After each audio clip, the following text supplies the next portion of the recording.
Hello friends, welcome to tech talk Lalit YouTube channel. आज हम बात करेंगे माइक्रोविन प्रोग्रामिंग सॉफ्टवेयर में ब्लॉक मूव वर्ड कैसे यूज करते हैं। तो प्रीवियस वीडियो में मैंने बताया था कि ब्लॉक मूव बाइट कैसे यूज करते हैं। तो आगे बढ़ने से पहले अगर अभी तक आपने चैनल सब्सक्राइब नहीं किया तो चैनल को सब्सक्राइब जरूर करें, वीडियोज को लाइक करें। तो सबसे पहले रेफरेंस के लिए हम यहाँ क्या करते हैं, काउंटर्स ले लेते हैं। तो एक काउंटर हमने ऑलरेडी लिया हुआ है, दूसरा ये हो गया, और इसी को कॉपी करके एक और काउंटर ले लेते हैं विद डिफरेंट इनपुट्स। तो यहाँ पर मैंने ये 2 ले लिया और i0.2 i0.2 और ये हमारा C2 हो जाएगा। इसको C2 कर लेते हैं और इसको यहाँ पर C2 कर लेते हैं। तो हमें पता है कि हमारे तीनों काउंटर अलग अलग इनपुट से एक्टिवेटेड है और ऐसे ही रीसेट कर दिया है हमने।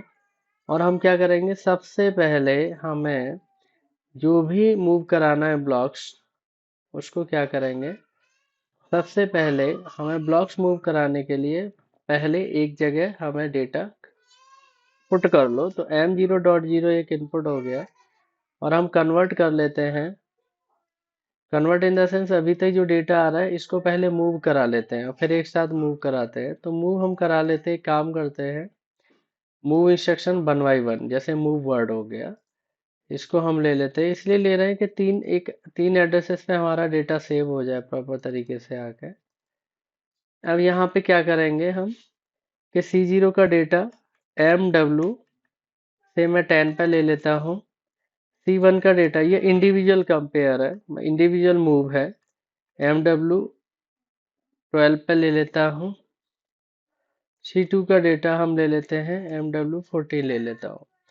तो ये हमने क्या किया, मूव करा दिया। अब हम क्या करेंगे, एक इनपुट लेंगे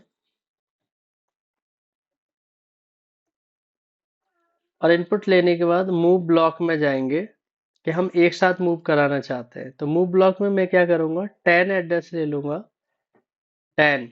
तो उसके बाद के जितने भी डेटा है सारे मूव हो जाएंगे। तो मैं यहाँ पर क्या कर रहा हूँ, MW10 ले लेता हूँ और यहाँ पर मैं से 10 कर दिया। तो 10 मतलब MW10 पे जो डेटा होगा, जैसे यहाँ पे जो डेटा आएगा उससे आगे के 10 एड्रेसेस पे जो डेटा है सारे मूव हो जाएंगे। कहाँ पे जाने चाहिए, MW मैंने कर लिया 22। तो MW22 पे आने का मतलब है कि 22 से लेके आगे 10 डेटा आराम से आ जाएंगे। तो यानी एरे होता है, एरे का मतलब ये हो गया कि अगर यहाँ पर मैं लिख दूं कि MW10, उसके बाद ये MW12, उसके बाद ये MW14, ये अलग अलग डेटा हमारा है जो कि रखा हुआ है 10 12 14। और ये डेटा हमारा मूव होके कहाँ चला जाएगा, ये डेटा हमारा चला जाएगा MW22, MW24 और MW26। इस तरीके से बहुत आसानी से डेटा जा सकता है एक साथ ब्लॉक्स का यूज करके। तो अभी देखेंगे ब्लॉक का यूज करके जो हमारा MW10 पे डेटा है और आगे 10 नंबर है, 22 पे मूव हो गया।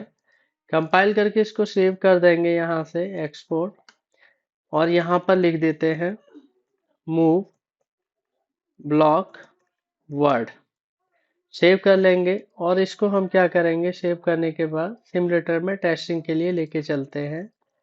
तो हम यहाँ से एक्सेप्ट करेंगे और मूव ब्लॉक वर्ड ये वाला उठा लेंगे जो भी हमने लिया था प्रोग्राम। इस तरीके से इसको रन मोड पे कर दो। तो अब यहाँ ध्यान से देखेंगे, हम 3 काउंटर ले रखे हमने और तीनों काउंटर को हमने अलग अलग मूव का यूज करके, तीनों काउंटर का डेटा 10 12 और 14 में रख दिया। C0 C1 C2 का डेटा हमारा 10 12 14 हो गया। फिर क्या किया, हमने एक मूव ब्लॉक ले लिया कि एक साथ डेटा हमारा 10 12 14 से आगे चला जाए। तो पहले एक एक करके काउंटर को चलाते हैं, इसको चलाया, अलग अलग काउंटर है हमारे पास। अब यहाँ से आगे जाएंगे, ये हमारे पास है। अब हम 3 नंबर इनपुट प्रेस करेंगे तो हम देखेंगे एक साथ डेटा हमारा 3 नंबर प्रेस करने पे जो भी एक साथ डेटा है वो सीधे हमारा 22 पे चला गया। टेस्ट करने के लिए आप यहाँ पे जा सकते हैं स्टेट टेबल पे, MW22, MW24, MW26 स्टार्ट करते हैं। तो हम देखेंगे जैसे ही स्टार्ट करेंगे प्रोसेसिंग कर रहा है और डेटा चेक करेगा। जो भी हमारा डेटा होगा वो प्रॉपर तरीके से हमारा यहाँ पे आ जाएगा। तो इस तरीके से मूव ब्लॉक वर्ड मतलब एक साथ पूरा का पूरा डेटा हमारा मूव हो सकता है कहीं से भी, चाहे वो 10 नंबर का डेटा हो, 12 नंबर का डेटा हो, चाहे किसी भी तरह का डेटा हो, हम आसानी से क्या कर सकते हैं, मूव करा सकते हैं। तो सबसे पहले हमने क्या किया था, आप देखेंगे 3 काउंटर लिए रेफरेंस के लिए। आप देखिए 3 काउंटर रेफरेंस के लिए ले लिया, फिर इंडिविजुअल को मूव करा दिया मैंने एक वर्ड एड्रेसेस पे। और फिर क्या किया, मैंने ब्लॉक्स का यूज करके जो भी डेटा है हमारा इन एड्रेसेस पे एक साथ मूव करा दिया एरे बना के। तो इस तरीके से हम क्या करते हैं, मूव वर्ड यूज करते हैं। सो होप आपको वीडियो पसंद आया होगा, आप अच्छे से इसकी प्रैक्टिस करिए और अपने आप को अप स्किल अप करिए। So thanks for watching my videos, thank you.